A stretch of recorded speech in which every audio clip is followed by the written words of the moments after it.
Hello my dear friends. कल मैंने आपको पढ़ाया था एक्टिव पैसिव टेंस से संबंधित रूल्स। प्रेजेंट पढ़ा चुके हैं, पास्ट पढ़ा चुके हैं। आज आपको हमको पढ़ाना है future indefinite tense. Future indefinite में क्या होता है कि जैसा कि मैंने बताया है कि आई और बी सब्जेक्ट के साथ शैल का यूज़ होता है और आई और बी को छोड़ करके बाकी के जो सब्जेक्ट्स बचते हैं उनके साथ विल का प्रयोग किया जाता है।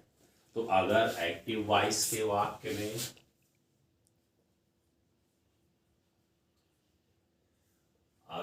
एक्टिव वॉइस का कोई वाक्य है, सब्जेक्ट मिल जाए, विल या शैल में से कोई एक मिल जाए, वर्ब का फर्स्ट फॉर्म मिल जाए, बेस फॉर्म, और ऑब्जेक्ट मिल जाए, तो इतनी चीजें अगर हमको एक्टिव वॉइस में मिल जाए तो इसका हम पैसिव वॉइस निम्न प्रकार से बनाएंगे। जैसे क्या है, ही विल इन्फॉर्म अस। अब देखिए, ये सब्जेक्ट है, ये हेल्पिंग वर्ब है, ये वर्ब का फर्स्ट फॉर्म है और ये ऑब्जेक्ट है। ये सेंटेंस हमारा किस में है? एक्टिव वॉइस में है। और एक्टिव वॉइस क्या है कि फ्यूचर इंडेफिनिट का ये सेंटेंस है और ये एक्टिव वॉइस में है। इसमें क्या होता है कि ये चीजें हमको मिल रही हैं। तो जब इसका हम पैसिव वॉइस बनाते हैं तो जैसा कि पहले भी आपको बताया जा चुका है कि रूल्स सब एक जैसे हैं, सिर्फ हेल्पिंग वर्ब और वर्ब का फॉर्म सब में एक रहेगा। केवल हेल्पिंग वर्ब आपको चेंज करना रहता है, बाकी सारे रूल्स एज इट इज हैं। अगर एक रूल्स आपने लर्न कर दिया, एक रूल, तो बाकी के रूल्स ऑटोमेटिक आपको उसी तरह से ही लिखने हैं। जैसे ऑब्जेक्ट का सब्जेक्ट, ऑब्जेक्ट अगर एक्टिव वॉइस का है तो उसको हम क्या बना देंगे? सब्जेक्ट। और अकॉर्डिंग टू सब्जेक्ट, जैसा कि मैं अभी थोड़ी देर पहले ही आपको बताया है कि अगर सब्जेक्ट हमारा आई और वी है उसके साथ हम शैल का यूज करेंगे, और अगर आई और बी को छोड़ करके चाहे जो सब्जेक्ट है तो उसके साथ हम विल का यूज करेंगे। तो यहाँ पे विल या शैल में से कोई एक का यूज किया जाएगा। इसके बाद बीई का यूज किया जाएगा। वर्ब का थर्ड फॉर्म सबके साथ लगता है। सेकेंड ऑब्जेक्ट, अगर दो ऑब्जेक्ट है तो एक ऑब्जेक्ट को तो हम सब्जेक्ट बना दिए और जो बचा हुआ ऑब्जेक्ट होता है उसको हम वर्ब के थर्ड फॉर्म के तुरंत बाद यूज करते हैं।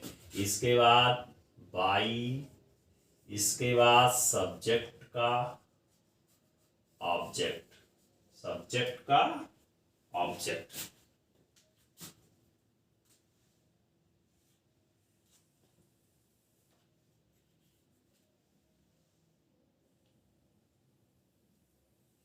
ये आपका फार्मूला बनता है। अब देखिए, सिर्फ आपने चेंज क्या किया? ये चेंज किया, helping verb will shall be. बाकी सारा फार्मूला इसके पहले जो भी पढ़े हैं सब पहले जैसा ही है, उसमें कोई चेंज नहीं किया जाएगा। तो इसको जब चेंज करेंगे, ये देखिए इस सेंटेंस को, तो क्या हो जाएगा? एक्टिव वॉइस में है, ऑब्जेक्ट का सब्जेक्ट, ऑब्जेक्ट हमारा क्या है? अस है। तो अस को क्या करेंगे हम? ऑब्जेक्ट का सब्जेक्ट बनाने के लिए क्या कर देंगे? अस का हो जाएगा बी। इसके बाद विल शैल में से कोई एक, तो विल शैल में से कोई एक का मतलब क्या होता है कि हम क्या करते हैं? आई और बी के साथ शैल, बाकी सबके साथ विल, तो यहां पे क्या लगेगा? शैल। इसके बाद बीई, इसके बाद वर्ब का थर्ड फॉर्म, इन्फॉर्म का थर्ड फॉर्म है इन्फॉर्म्ड, इनफॉर्म्ड। इसके बाद वर्ब का थर्ड फॉर्म यूज हो गया हमारा। ये बस सेकंड ऑब्जेक्ट, सेकंड ऑब्जेक्ट इसमें है ही नहीं तो उसको छोड़ देंगे। इसके बाद बाई, और बाई के बाद क्या होता है, सब्जेक्ट का ऑब्जेक्ट। सब्जेक्ट क्या है हमारा, ही है, ही का क्या हो जाएगा, हिम। अब देखिए ये पैसिव वॉइस में चेंज हो गया। ये किसमें है, ये पैसिव वॉइस में चेंज हो गया। दूसरा क्या है, they help, they will help him. ये सेंटेंस हमारा किसमें है, ये सेंटेंस हमारा एक्टिव वॉइस में है। किसमें है, एक्टिव वॉइस में है। अब देखिए ये हमारा सब्जेक्ट है, ये हेल्पिंग वर्ब है, ये वर्ब का फर्स्ट फॉर्म है, ये आपका ऑब्जेक्ट है। फार्मूला क्या है, ये एक्टिव वॉइस में ये चीजें हमको मिल रही है। दैट मीन्स ये सेंटेंस हमारा फ्यूचर इंडेफिनिट टेंस का है। अब हम क्या करेंगे, ऑब्जेक्ट का सब्जेक्ट, इस ऑब्जेक्ट को हम सब्जेक्ट बनाएंगे तो ही का क्या हो जाएगा, हिम का ही हो जाएगा। इसके साथ क्या यूज करेंगे, विल सेल में से, अब ये मैंने बताया है क्या यूज करेंगे, विल। इसके बाद बीई, इसके बाद वर्ब का थर्ड फॉर्म, हेल्प का थर्ड फॉर्म क्या है, हेल्प्ड। इसके बाद सेकेंड ऑब्जेक्ट है नहीं, इसके बाद बाई, और इसके बाद सब्जेक्ट का ऑब्जेक्ट दे का क्या हो जाएगा, बाई देम। ये किस में चेंज हो गया, पैसिव वॉइस में चेंज हो गया, पैसिव वॉइस में। एक एग्जांपल इस पे और आप ले लीजिए, जैसे आई शैल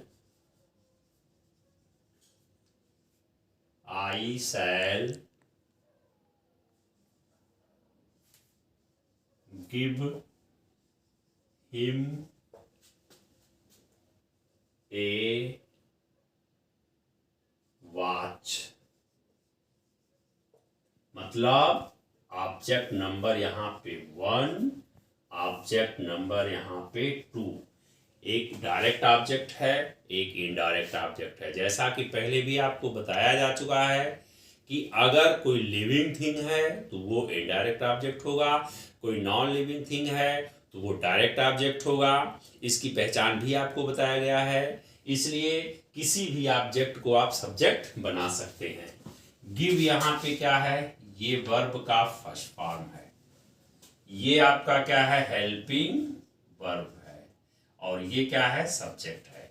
तो जो फ्यूचर इंडेफिनिट टेंस के एक्टिव वॉइस का फार्मूला बनता है वो क्या बनता है, सब्जेक्ट विल शैल में से कोई एक, तो क्या मिला, शैल। इसके बाद वर्ब का फर्स्ट फॉर्म मिल गया। इसके बाद ऑब्जेक्ट, यहाँ पे देखिए ऑब्जेक्ट मिल गया, और 2 ऑब्जेक्ट मिल गया, डायरेक्ट ऑब्जेक्ट और इनडायरेक्ट, दोनों ऑब्जेक्ट इस सेंटेंस में है। तो ये सेंटेंस किसका है, फ्यूचर इंडेफिनिट टेंस का है। और जब इसका हम पैसिव वॉइस बनाते हैं तो इसको निम्न प्रकार से चेंज करते हैं।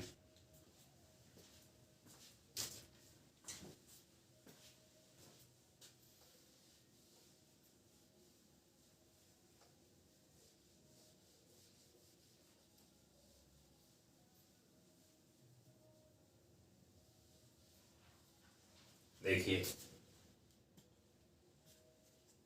जब इसको चेंज करेंगे तो एक ऑब्जेक्ट हिम है, इसको 2 प्रकार से चेंज करेंगे। एक तरीका तो ये है कि हिम का क्या हो जाएगा, ही, हिम का ही हो जाएगा। इसके साथ क्या लगेगा, ऑब्जेक्ट का सब्जेक्ट बन गया, विल शैल में से कोई एक, इसके साथ क्या लगेगा, विल लगेगा। इसके बाद बीई, इसके बाद वर्ब का थर्ड फॉर्म, गिव का थर्ड फॉर्म क्या है, गिवन, गिव का थर्ड फॉर्म गिवन, वर्ब का थर्ड फॉर्म हो गया। इसके बाद सेकंड ऑब्जेक्ट तो बचा कौन, ए वॉच, ए वॉच। इसके बाद बाई, इसके बाद आप सब्जेक्ट का ऑब्जेक्ट, सब्जेक्ट इसमें क्या है, आई, आई का क्या हो जाएगा, मी। ये किस में चेंज हो गया, ये पैसिव वॉइस में चेंज हो गया, ये पैसिव वॉइस में चेंज हो गया। और एक तरीका इसका और है कि अगर ए वॉच ऑब्जेक्ट को हम सब्जेक्ट बनाएंगे तो क्या हो जाएगा, ए वॉच ऑब्जेक्ट का क्या बन गया, सब्जेक्ट बन गया। दूसरी बात क्या है कि इसके साथ विल या शैल में से कोई एक, तो इसके साथ क्या लगेगा, इसके साथ विल लगेगा। इसके बाद बीई, इसके बाद वर्ब का थर्ड फॉर्म गिवन, इसके बाद सेकंड ऑब्जेक्ट। तो ए वॉच को आपने यहाँ पे क्या बना दिया, ऑब्जेक्ट का सब्जेक्ट, तो बचा क्या उसमें, हिम, गिवन हिम। इसके बाद बाई, वर्ब के थर्ड फॉर्म के तुरंत बाद सेकंड दूसरा ऑब्जेक्ट लगता है। इसके बाद बाई, और बाई के बाद क्या होता है, सब्जेक्ट का ऑब्जेक्ट, बाई मी। इसका क्या बन गया, पैसिव वॉइस। इस तरह से भी इसका बना। एक एग्जांपल और आप ले लीजिए, फोर्थ, सी विल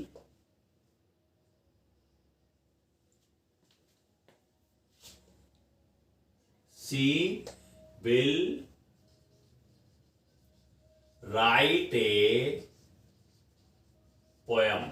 ये आपका किसमें है, ये आपका एक्टिव वॉइस में है।